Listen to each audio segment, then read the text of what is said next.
یہ کیلنڈر جو ہے ہمیں ہر سال جو ہے اس بات کی یاد دلاتا ہے کہ اسلام ہم سے مطالبہ کیا کرتا ہے، اسلام کن باتوں کو ترک کرنے کا ہم سے مطالبہ کرتا ہے، اور ہر سال یہ ہجری کیلنڈر آ کر ہمیں یاد دلاتا ہے کہ ابھی بھی جو ہے ہم اپنی زندگی کی کتاب کا ایک نیا باب شروع کر سکتے ہیں، اب ایک نیا صفحہ زندگی کا آغاز کر سکتے ہیں جس میں ہم ان تمام چیزوں کو ترک کر دیں، ان تمام عادتوں سے ہجرت کر جائیں جو اللہ تبارک و تعالیٰ نے جو ہے وہ منع کیا ہے۔ دراصل یہی وہ وجہ تھی کہ مسلمانوں نے اس واقعے کو جو ہے اپنے کیلنڈر کی بنیاد بنایا۔ تو ہجرت صرف مکے سے نکل کر مدینے آنے کا نام نہیں ہے، بلکہ ہجرت نام ہے تنگی سے نکل کر فراخی کی طرف آنے کا، ہجرت نام ہے مظلومیت سے نکل کر اقتدار اور اختیار کی طرف آنے کا، ہجرت نام ہے ایک نامساعد حالات سے نکل کر ایک خوشگوار حالات کی طرف آنے کا، ہجرت نام ہے کمزوری سے نکل کر طاقت کی طرف آنے کا، ہجرت نام ہے کم تعداد سے نکل کر کثیر تعداد کی طرف آنے کا۔ تو ہجرت کے بڑے پہلو ہیں بعض، اور اس کی اہمیت یہ بھی ہے کہ ہجرت ایک ایسا واقعہ ہے جس کو بے شمار مسلمانوں نے جو ہے مشاہدہ کیا تھا۔ مکے اور مدینے کے بے شمار لوگ جس سے واقف تھے، مسلمان بھی واقف تھے، غیر مسلم میں مشرکین مکہ بھی واقف تھے اس واقعے سے۔ چنانچہ مشہور ہے کہ جب نبی کریم صلی اللہ علیہ وسلم ہجرت کر گئے تو کفار قریش نے کئی دنوں تک آپ کا تعاقب کیا اور مکے کے تمام وادیوں اور گھاٹیوں میں آپ کو تلاش کرنے کی کوشش کی، کیونکہ وہ نہیں چاہتے تھے کہ مسلمان اس کمزوری سے نکل کر طاقت کی طرف ہجرت کر جائیں۔ لہٰذا انہوں نے چاروں طرف جو ہے ہر کارے دوڑائے اور نبی کریم صلی اللہ علیہ وسلم کو ڈھونڈنے کی کوشش کی، مگر اللہ تبارک و تعالیٰ کی مصلحت اور اللہ کی حکمت کے سائے میں آپ کامیابی کے ساتھ آپ ہجرت کر گئے۔ آپ نے حضرت علی رضی اللہ تعالیٰ عنہ کو گھر میں اپنے بستر پر لٹالا تاکہ کفار یہ سمجھیں کہ نبی کریم صلی اللہ تعالیٰ علیہ وسلم اپنے گھر میں آرام فرما رہے ہیں، اور آپ اپنے دوست، رفیق اور ہمدم دیرینہ سیدنا صدیق اکبر رضی اللہ تعالیٰ عنہ کے ساتھ جو ہے مدینے کی طرف ہجرت کر کے گئے۔ عزیزان گرامی، ہجرت میں یہ پیغام بھی ہمارے لیے ہے کہ ہم دین کے لیے، اسلام کے لیے کسی بھی قربانی سے دریغ نہ کریں، جس کی مثال حضرت علی رضی اللہ تعالیٰ عنہ نے شب ہجرت نبی کریم صلی اللہ تعالیٰ علیہ وسلم کے بستر پر لیٹ کر جس کی مثال پیش کی۔ اور حضرت علی کا یہ کردار ہمیں بتاتا ہے کہ مومن حق وہ ہے کہ جو ہمہ وقت جو ہے وہ دین کے لیے، عقیدے کے لیے، اصول کے لیے اور اپنے طرز حیات کے لیے جو ہے وہ قربانی دینے کو تیار رہے۔ پھر سیدنا صدیق اکبر رضی اللہ تعالیٰ عنہ کی ذات میں بھی ہمیں ہجرت سے بڑا درس ملتا ہے کہ آپ اپنی تمام تر جائیداد، ملکیت اور اپنے خاندان کو ترک کر کے نبی کریم صلی اللہ علیہ وسلم کی صحبت و رفاقت میں جو ہے مکے سے نکل کر آئے، اور کس طرح آپ سائے کی طرح نبی کریم صلی اللہ علیہ وسلم کے ساتھ رہے۔ تو مشاہدین کرام، ہجرت کا پہلا اور اہم درس یہ ہے کہ ہجرت نام ہے تنگی سے نکل کر فراخی میں آنے کا، ہجرت نام ہے برائی کے ماحول کو چھوڑ کر ایک اچھے ماحول کی طرف جانے کا، برے سوسائٹی کو ترک کر کے اچھی سوسائٹی اختیار کرنے کا، برے شہر کو چھوڑ کر اچھے شہر میں سکونت اختیار کرنے کا، اور اس سے ہم اپنی برائیوں پر غلبہ پا سکتے ہیں، اپنی کمزوریوں کو ترک کر کے ان پر غلبہ پا سکتے ہیں۔ تو ہجرت کا یہ بھی ایک اہم پیغام ہے۔ ہجرت کی ایک دوسری خوبی یہ ہے کہ اللہ تبارک و تعالیٰ نے اس ہجرت کو چونکہ تمام انسان کے لیے، تمام مسلمانوں کے لیے نمونۂ عمل بنانا تھا، لہٰذا اس ہجرت کو معجزاتی طور پر نہیں فرمایا، بلکہ نبی کریم صلی اللہ علیہ وسلم بحیثیت بشر آپ نے مکے سے مدینے تک کا جو ہے وہ سفر کیا، راستے کی صعوبتیں برداشت کیں، پریشانیاں اٹھائیں۔ یہ اللہ اگر چاہتا تو جس طرح آپ کو معراج پر لے گیا کہ پلک جھپکتے آپ معراج پر تشریف لے گئے اور واپس آ گئے، اگر اللہ تبارک و تعالیٰ اگر چاہتا، وہ قادر مطلق ہے، وہ چاہتا تو پلک جھپکتے میں آپ مکے سے نکل کر آپ مدینے آ جاتے، لیکن اگر معجزاتی طور پر آپ مدینے آتے تو آپ کی یہ ہجرت دوسروں کے لیے جو ہے نمونہ نہ ہوتی، دوسروں کے لیے قابل عمل نہ ہوتی، دوسروں کے لیے سبق آموزی کا سبب نہ بنتی۔ اسی لیے اللہ تبارک و تعالیٰ نے ارادہ فرمایا کہ آپ کی ہجرت معجزاتی طور پر نہ ہو، بلکہ ایک عام انسان کی طرح آپ کی ہجرت ہو، تاکہ دوسرے انسان بھی جب ان ماحول سے گزریں، ان حالات سے دو چار ہوں، تو وہ آپ کی سیرت پر عمل کرتے ہوئے، آپ کے طریقہ کار کو اختیار کرتے ہوئے وہ بھی ہجرت کریں۔ لہٰذا یہ اب خاص بات ہے۔ اور دوسری بات ہے، چونکہ معراج پر کسی دوسرے بشر کو جانا نہیں تھا، مگر ہجرت تو قیامت تک جو ہے لوگوں کو کرنا ہے، ہجرت تو ہر مسلمان کو ہجرت کرنا ہے۔ لہٰذا آپ کی ہجرت کو انسانی ہجرت کے طور پر اللہ تبارک و تعالیٰ نے ارادہ فرمایا، معجزاتی ہجرت کے طور پر ارادہ نہیں فرمایا، تاکہ دوسرے انسان بھی جو ہے اس سے سبق حاصل کر سکیں۔ مشاہدین کرام، سب سے اہم سبق ہجرت کا یہی ہے کہ ہم برائیوں کو چھوڑ کر اللہ تبارک و تعالیٰ جسے ناپسند کرتا ہے، ان اعمال کو جنہیں ناپسند کرتا ہے، ان افکار کو جنہیں ناپسند کرتا ہے، ایسے اعمال اور افکار سے ہجرت کر کر ایسے اعمال اور افکار کو اختیار کریں جو اللہ تبارک و تعالیٰ کو پسند ہیں، جو اللہ تبارک و تعالیٰ کو محبوب ہیں۔ اور یہی وہ خوبیاں تھیں ہجرت کی جس کی وجہ سے مسلمانوں نے اس ہجرت کو مسلمانوں کے کیلنڈر کا آغاز بنایا۔ ایسا نہیں ہے کہ اس سے اہم واقعے جو ہے اسلامی تاریخ میں نہیں ہیں۔ ہجرت سے بھی زیادہ اہم واقعہ جو ہے نزول قرآن ہے، ہجرت سے زیادہ اہم واقعہ نبی کریم صلی اللہ تعالیٰ علیہ وسلم کی پیدائش ہے۔ یہ دونوں واقعے بلا شبہ ہجرت سے بہت زیادہ دینی اور اسلامی اہمیت کے حامل ہیں، اس لیے کہ ہجرت وغیرہ تو صرف نبی کریم صلی اللہ علیہ وسلم کی پیدائش یا نزول قرآن کا ایک اثر ہے۔ حقیقی جو ہے وہ عظمت اور فضیلت تو نزول قرآن کی ہونی چاہیے، مگر مسلمانوں نے ہجرت کو اس لیے انتخاب کیا کہ ہجرت میں دوسروں کے لیے درس ہے، ہجرت میں دوسروں کے لیے پیغام ہے، اس لیے کہ نزول قرآن کا تعلق تو صرف قرآن بھیجنے والے سے اور قرآن پانے والے سے ہے، وہ عام لوگوں کے لیے نمونِ عمل نہیں ہے۔ لیکن ہجرت چونکہ سب کے لیے نمونِ عمل ہے، لہٰذا باوجود کہ نزول قرآن اور نبی کریم صلی اللہ علیہ وسلم کی میلاد اور پیدائش ہجرت سے کہیں افضل واقعہ ہے، کہیں بڑھ کر واقعہ ہے، مگر اس کے بجائے مسلمانوں نے ہجرت سے شروع کیا، اس لیے کہ ہجرت میں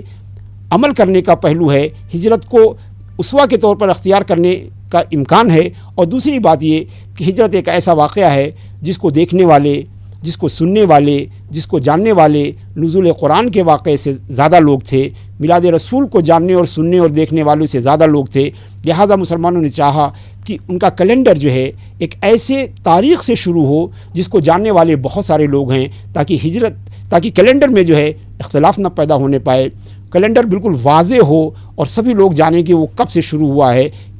کن واقعات کے ساتھ شروع ہوا ہے۔ ان دونوں سبب سے مسلمانوں نے اسے اپنا کیلنڈر بنایا، اور ہجرت کا یہ پیغام یہ کیلنڈر لے کر ہر سال آتا ہے۔ جب محرم الحرام کا چاند طلوع ہوتا ہے تو دراصل وہ چاند اور نیا کیلنڈر جو ہے ہمیں پیغام دیتا ہے کہ ہجرت کے دروازے آج بھی کھلے ہیں۔ اگر مکانی ہجرت کے دروازے اگر نہیں بھی کھلے ہیں تو دل کی ہجرت کے دروازے آج بھی کھلے ہوئے ہیں، فکر کی ہجرت کے راستے جو ہے آج بھی مسدود نہیں ہیں، نظریات کی ہجرت کے راستے جو ہے وہ آج بھی بند نہیں ہیں۔ اگرچہ زمانی ہجرت، اور زمانی ہجرت سے زیادہ اہم یہ ہے کہ ہم برائیوں سے ہجرت کریں، اللہ تبارک و تعالیٰ کی منہی عنہ چیزوں سے ہم ہجرت کریں، اور وہ ہجرت آج بھی ہمارے لیے ممکن ہے، اس ہجرت پر ہم آج بھی عمل کر سکتے ہیں۔ لہٰذا یہی سب سے بڑا ہجرت کا پیغام ہے، جسے میں آپ کو متعدد بار اور متعدد اسلوب سے بیان کرنا چاہتا ہوں آپ کے سامنے، تاکہ یہ چیز ہمارے دل و دماغ میں راسخ ہو جائے کہ اصل میں یہ ہر سال جو ہم کیلنڈر کا استقبال کرتے ہیں تو یہ ہمیں ایک نیا چانس دینے کے لیے، ایک نیا موقع دینے کے لیے یہ کیلنڈر آتا ہے کہ اگر ہم گزشتہ سال اپنے آپ کو اللہ اور رسول کے احکام کے مطابق نہیں ڈھال سکے ہیں تو اس نئے سال میں ایک نئی زندگی شروع کریں، ایک نئے حیات کا آغاز کریں، ایک نئے جذبے کے ساتھ، ایک نئی ایمانی طاقت اور قوت اور جوش کے ساتھ شروع کریں، اور ایسا سال شروع کریں جس میں ہم برائیوں سے ہجرت کر کے نیکیوں کے مدینے میں زندگی گزاریں، برے افکار اور برے نظریات سے ہجرت کریں۔ اور عزیزان گرامی، اس کے علاوہ نبی کریم صلی اللہ علیہ وسلم کی ہجرت جو ہے اگرچہ وہ ربیع الاول شریف میں آ کے مکمل ہوئی تھی، مگر چونکہ اس کا آغاز محرم سے ہو چکا تھا، لہٰذا مسلمانوں نے جو ہے نئے سال کا پہلا مہینہ جو ہے اسے محرم قرار دیا، اور یہ قدیم جاہلیت میں بھی یہ پہلا مہینہ تھا، اور یہ مہینہ جو ہے نئے سال کے آغاز کے علاوہ بھی بڑی جو ہے فضیلتوں اور اہمیت کا حامل ہے۔ اللہ تبارک و تعالیٰ ارشاد فرماتا ہے کہ اِنَّ عِدَّةَ الشُّهُورِ عِندَ اللَّهِ 12 شَهْرًا فِي كِتَابِ اللَّهِ، اللہ کے نزدیک جو ہے اس کی کتاب میں جو ہے وہ مہینے کے سال کے 12 مہینے ہیں، یعنی اللہ تبارک و تعالیٰ کے مطابق، کتاب الہی کے مطابق سال میں جو ہے وہ 12 مہینے ہوتے ہیں، یوم خلق السماوات والارض، اور یہ سلسلہ اس دن سے چلا آ رہا ہے جب سے اللہ تبارک و تعالیٰ نے زمین و آسمان کی تخلیق فرمائی ہے۔ اللہ تبارک و تعالیٰ فرماتا ہے منہا اربعۃ حرم، اور ان 12 مہینوں میں 4 مہینے جو ہے وہ حرمت والے ہیں، عزت والے ہیں، بزرگی والے ہیں۔ نبی کریم صلی اللہ تعالیٰ علیہ وسلم نے اس آیت کی تفسیر بیان کرتے ہوئے فرمایا کہ ان السنۃ 12 شہرا، سال جو ہے وہ 12 مہینوں کا ہوتا ہے، منہا اربعۃ حرم، ان میں سے 4 جو ہیں وہ حرمت والے مہینے ہیں، اور آپ نے فرمایا کہ ثلاث متوالیات، 3 مہینے جو ہیں پے در پے ہیں، اور ان 3 مہینوں میں پہلا مہینہ ذوالقعدہ کا ہے، دوسرا مہینہ ذوالحجہ کا ہے، اور تیسرا مہینہ نبی کریم صلی اللہ علیہ وسلم فرماتے ہیں کہ وہ مہینہ ہے جو تم شہر اللہ کہتے ہو، یعنی محرم کا ہے، اور چوتھا اور آخری مہینہ جو ہے وہ رجب ہے، جو جمادہ اور شعبان کے درمیان میں ہے۔ اس حدیث کو امام بخاری اور امام مسلم دونوں نے جو ہے اسے روایت کیا ہے۔ تو پتہ چلا کہ اللہ کی کتاب میں جن 4 مہینوں کو حرمت والے مہینے بتائے گئے ہیں، نبی کریم صلی اللہ علیہ وسلم کی اس حدیث میں ان 4 مہینوں کا نام بتایا گیا ہے کہ وہ 4 مہینے ذی القعدہ، ذی الحجہ، محرم اور رجب ہیں۔ مگر ان حرمت والے مہینوں میں بھی اگر آپ دیکھیں تو محرم کی حرمت محرم کی عظمت اور محرم کی بزرگی جو ہے ان چاروں پر زیادہ ہے، چونکہ اگر آپ دیکھیں تو یہ سب حرمت والے ہیں، مگر کسی مہینے کا نام حرمت والا مہینہ نہیں ہے۔ ذوالقعدہ نام ہے، ذوالحجہ نام ہے، رجب نام ہے، مگر محرم ایک ایسا حرمت والا مہینہ ہے کہ اس کا نام ہی محرم رکھ دیا گیا ہے، یعنی حرمت والا۔ یہ اس لیے ہے کہ ان چاروں حرمت والے مہینوں میں بھی محرم کی جو ہے فضیلت اور حرمت ہے وہ سب سے زیادہ ہے، بیشتر ہے، لہٰذا اس کا نام ہی رکھ دیا گیا۔ مشاہدین کرام، یہ مہینہ بڑی فضیلتوں والا ہے، یہ مہینہ بڑی برکتوں والا ہے۔ سب سے بڑی فضیلت تو یہ کہ یہ حرمت والا مہینہ ہی ہونے کے ساتھ ساتھ اسے اللہ کا مہینہ بھی کہا جاتا ہے۔ نبی کریم صلی اللہ تعالیٰ علیہ وسلم نے فرمایا کہ رمضان کے روزوں کے بعد سب سے اہم روزے جو ہیں، رمضان کے روزوں کے بعد سب سے بزرگی والے جو روزے ہیں وہ شہر اللہ محرم کے روزے ہیں۔ مشاہدین کرام، ہر مہینہ اللہ کا مہینہ ہے، ہر دن اللہ کا دن ہے، ہر گھڑی اللہ کی گھڑی ہے، مگر کسی مہینے، کسی گھڑی اور کسی دن کی عظمت کو بیان کرنے کے لیے اللہ تبارک و تعالیٰ نے اسے اپنی طرف منسوب کر لیا، جس سے یہ پتہ چلتا ہے کہ یہ مہینہ خصوصیت سے جو ہے برکتوں اور فضیلتوں والا مہینہ ہے، چونکہ اس کی نسبت جو ہے اللہ کی طرف ہے۔ ساری کائنات اللہ کی ہے، ساری زمین اور آسمان اللہ کے ہیں، ذرہ ذرہ اللہ کا ہے، پتہ پتہ اللہ کا ہے، قطرہ قطرہ اللہ کا ہے، مگر اسی پوری کائنات میں ایک ایسا بھی گھر ہے جس کا نام ہی ہے بیت اللہ، اللہ کا گھر۔ کیوں؟ تاکہ سارے گھروں پر اس کی فضیلت کو ظاہر کیا جا سکے، سارے گھروں پر اس کی عظمت اور اس کی بزرگی کو ظاہر کرنے کے لیے اس کی نسبت اللہ کی طرف کر دی گئی۔ تو جیسے بیت اللہ ہے، یا قرآن میں ایام اللہ آیا ہے، ایسے دن جن دن اللہ تبارک و تعالیٰ کی نعمتیں نازل ہوئی ہیں انہیں قرآن نے ایام اللہ کہا ہے۔ تو سارے دن اللہ کے ہیں، مگر وہ خصوصی برکتوں اور نعمتوں کے دن جنہیں اللہ کی طرف منسوب کیا گیا ہے انہیں ایک خاص امتیاز حاصل ہے۔ اسی طرح تمام مہینے اللہ کے ہونے کے باوجود بھی محرم کو شہر اللہ کہا گیا ہے، یعنی اللہ کا مہینہ، جو اس کی خصوصی اہمیت اور خصوصی فضیلت کو ظاہر کرتا ہے۔ تو یہ بھی ایک محرم کی اہمیت اور فضیلت ہے کہ یہ حرمت والا مہینہ ہے، پھر یہ اللہ کا مہینہ ہے۔ اس کی ایک فضیلت یہ بھی ہے کہ محرم میں ہی عاشورہ ہے۔ عاشورہ جو ہے یہ عربی کے لفظ عشرہ کا جو ہے یہ معدول لفظ ہے، جو تعظیم کو بیان کرنے کے لیے آتا ہے، یعنی محرم کے جو پہلے 10 دن ہیں وہ ایک خاص جو ہے اہمیت رکھتے ہیں، جیسے کہ رمضان کے آخری 10 دن یا بقرعید کے پہلے 10 دن جو ہے حرمت رکھتے ہیں، ویسے ہی جو ہے رمضان کا جو ہے محرم کا پہلا 10 دن جو ہے وہ بھی بڑی برکتوں والا ہے، اور بالخصوص 10ویں محرم جسے ہم عاشورہ کہتے ہیں وہ بڑی ہی اہمیت اور فضیلت کا دن ہے۔ مسلم شریف کی ایک حدیث ہے کہ نبی کریم صلی اللہ تعالیٰ علیہ وسلم جب ہجرت کر کے مکہ مکرمہ سے مدینہ طیبہ تشریف لائے تو آپ نے دیکھا کہ یہودی جو ہے وہ 10 محرم کو جو ہے وہ روزے رکھتے ہیں۔ تو آپ نے پوچھا کہ آخر تم یہ روزہ کیوں رکھتے ہو؟ تو یہودیوں نے کہا کہ اللہ تبارک و تعالیٰ نے اسی دن جو ہے بنو اسرائیل کو فرعون سے نجات دی تھی، لہٰذا ہم خوشی منانے کے طور پر اور اللہ کے شکر کے طور پر جو ہے آج کا دن روزہ رکھتے ہیں۔ تو نبی کریم صلی اللہ تعالیٰ علیہ وسلم نے مسلمانوں سے مخاطب ہو کے فرمایا کہ نحن احق بے موسیٰ منہم، ہم جو ہے موسیٰ کے زیادہ حقدار ہیں، یعنی میں نبی ہوں، وہ بھی اللہ کے نبی ہیں، لہٰذا ہماری جو نسبت اور قربت ہے وہ ان کے مقابلے میں زیادہ ہے۔ فصامہ وامر بصیامہ، تو نبی کریم صلی اللہ تعالیٰ علیہ وسلم نے خود بھی جو ہے وہ روزہ رکھا عاشورے کا، اور مسلمانوں کو بھی روزہ رکھنے کا حکم دیا۔ اور صرف یہی نہیں بلکہ رمضان کے روزوں کے فرض ہونے سے پہلے یہی عاشورہ کو روزہ مسلمانوں پہ فرض تھا، اور اس روزے کی اہمیت یہ ہے، اس روزے کا مقام اور مرتبہ یہ ہے کہ نبی کریم صلی اللہ تعالیٰ علیہ وسلم نے فرمایا، نسائی شریف کی حدیث ہے کہ حضور نے فرمایا کہ مجھے اللہ کی ذات سے امید ہے کہ عاشورے کے روزہ رکھنے سے پورے 1 سال کے گناہ معاف ہو جاتے ہیں. یعنی تصور کیجئے کہ عاشورے کے روزے کی اہمیت کہ اللہ کے رسول فرماتے ہیں کہ ایک روزہ رکھنے سے پورے سال کے گناہ معاف ہونے کی امید اللہ سے کرتا ہوں. تو مشاہدین کرام، یہ مہینہ جو ہے فضیلت والا ہے. عاشورہ جو ہے وہ جو بڑی فضیلت کا دن ہے کہ اور ایسا نہیں ہے بلکہ تمام اہل کتاب جو ہے اس دن کی اہمیت کو مانتے چلے آئے ہیں. ظاہر سی بات ہے کہ اس دن سیدنا موسیٰ علیہ السلام اور بنو اسرائیل کو فرعون سے نجات ملی تھی. تو ظاہر سی بات ہے یہ ہماری اسلامی تاریخ کا ایک بڑا ہی اہم دن ہے. بعض روایتوں میں آیا ہے کہ یہ دن صرف حضرت موسیٰ